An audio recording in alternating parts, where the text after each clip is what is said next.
Ukážte mi niekoho, kto podporoval nie 4 roky, ale 20 rokov. Zveladenie amfiku, kina, tanečnej školy, kultúrnych podujatí a samozrejme podporovanie nových talentov. Kto to je? Martin Tomčáni a tým. Dennodenne sa stretávam s dobrovoľníkmi z celého regiónu a viem, že komunikáciu s mestom nemajú vždy najjednoduchšiu. Preto si veľmi vážim, že mesto Sereď si uvedomuje, aký neziskový sektor dôležitý a zároveň ho aj naozaj podporuje. Už len verím, že ďalšie 4 roky budú rovnako dobré.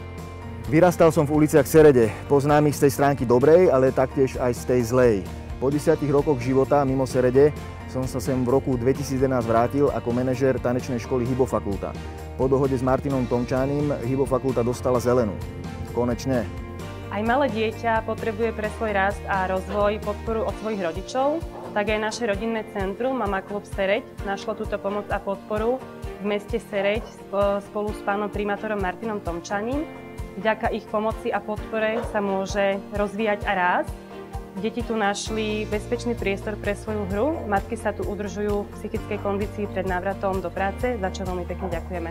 Robím už 2 roky funkciu vedúceho denného centra seniorov a za toto obdobie si vysoko vážim spoluprácu, ktorú máme s mestom na čele s primátorom mesta, pretože nám vychádzajú ústrety pri všetkých podujatiach, podporujú naše aktivity a pomáhajú nám nielen finančne, ale aj materiálne. Čiže veľká vďaka za tú podporu, ktorú nám primátor dáva aj spolu s celým vedením mesta. Nemáme problémy s mestským úradom, s pracovníkmi, keď niečo potrebujeme zariadiť, vybaviť. Veľmi sú ochotní, ústretoví, včetne pána primátora a pracovníkov okolo toho. Môžeme mu ďakovať len za to, že sa u nás takto stará seniorov.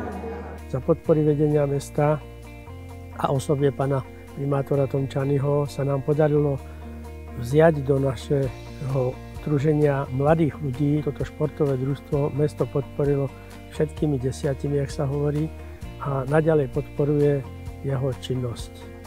Určite, že tá spolupráca s mestom je dovolím si tvrdiť, veľmi dobrá, je na úrovni.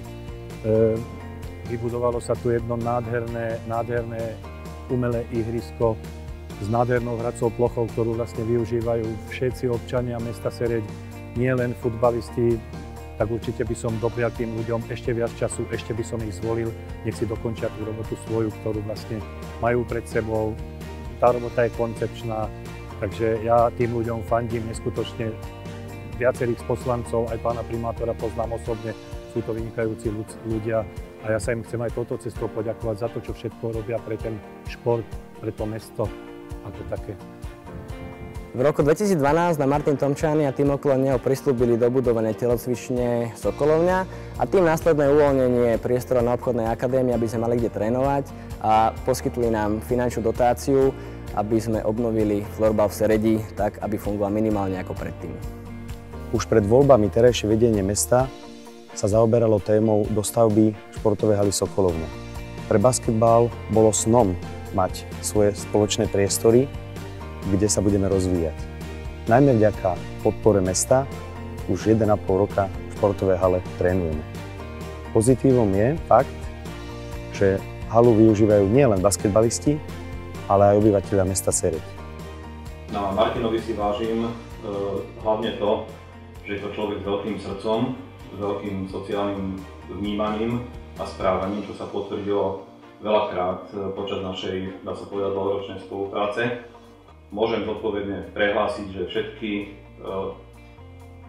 témy rozhovorov, všetky veci, ktoré sme počas rozhovorov pospomínali a prebrali, boli bez zvyšku splnené. V rámci Mestskej polikliniky Proker prevádzkujeme aj ošetrovateľskú starostlivosť agentúrou domácej ošetrovateľskej starostlivosti, čo je služba pre klientov mesta a okolia. Je to náročná práca, často ekonomicky poddimenzovaná. Preto som veľmi vďačná pani riaditeľke, že takúto službu tu prevádzkujeme, ale aj predstaviteľom mesta, hlavne inžinierovi Tomčánimu a mestskému zastupiteľstvu za ich finančnú aj morálnu podporu. Aj najväčší Martinovi odporcovia mu tieto výsledky nemôžu uprieť. A jedna schopnosť vedieť si postaviť tým ľudí okolo seba nájsť spôsob, ako sa veci dajú, nie ako sa nedajú. A keď sa dnes človek prejde po meste, je to úplne iné mesto, ako to bolo pred 5 rokmi. Čiže to Martinové primátorské obdobie prinieslo jednoznačne pozitívny efekt do nášho mesta, čo je viditeľné, to sa jednoducho nedá poprieť, to sa dá ísť po meste. Amfiteáter bol niečo, čo v Seredi fungovalo, čo malo návštevnosť a pre moju generáciu sa stal určitým symbolom doby, v ktorej sme vyrastali. Tam sa diali koncerty, chodilo sa tam na filmy. My teda ako pubertáci sme tam skákali cez plot, takže sme museli platiť, sme nemali peniaze, to tam nedávať. A Martin bol vlastne ten, komu sa to podarilo, pretože viem, že predtým boli určité pokusy dať ten amfiteáter dokopy. A samozrejme, tak buď to padlo na ľuďoch alebo na peniazoch, ťažko posúdiť, ale dôležitý je výsledok. A tento výsledok mal práve Martin. Dnes máme opäť pred voľbami amfiteáter máme v plnej kráse, palec hore. Čo si na ňom najviac vážim, tak to je ten jeho prístup k ľuďom. Že vie sa porozprávať s ľuďmi, vie pomôcť a stačí treba len nejakú myšlienku dať do placu a ak stojí za to, tak sa snaží, aby tá myšlienka sa rozvinula. Tu v Seredi chýbal vždy primátor, ktorý by vedel pomôcť tej kultúre. A pomohol vo veľa veciach aj muzikantom, nielen tým starším, ale aj tým mladým. Keď za ním niekto prišiel, tak vždy vedel pomôcť. Je vidieť u neho veľký lokál patriotizmus, pretože rodený Sereďan, na druhej strane z toho zase vyplýva to, že pozná a veľmi dobre pozná problematiku Serede a potom niektoré problémy, ktoré sa z titulu funkcie vyskytnú, vie ich riešiť pragmaticky, rýchlo a k spokojnosti. Martina poznám z čias ešte keď nebol primátorom, ale už vtedy som ho vnímala ako človeka, ktorý má chuť robiť niečo pre ľudí. A keď sa ním stal, sa to v mojich očiach len potvrdilo.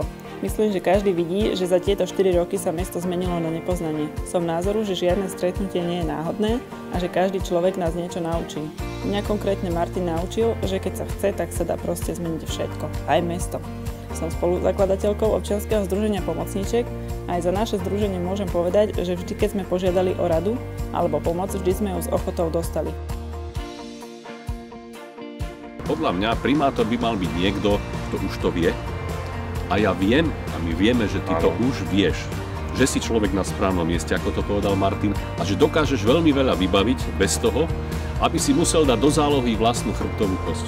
Ešte máš čo Seredi povedať svojou prácou, svojím prístupom k tvojmu primátorskému úradu a my ti zo srdca ešte raz prajeme, aby si v týchto voľbách zase obstal a aby si obhájil kreslo primátorské, na ktorom tak isto a pevne a spravodlivo sedíš.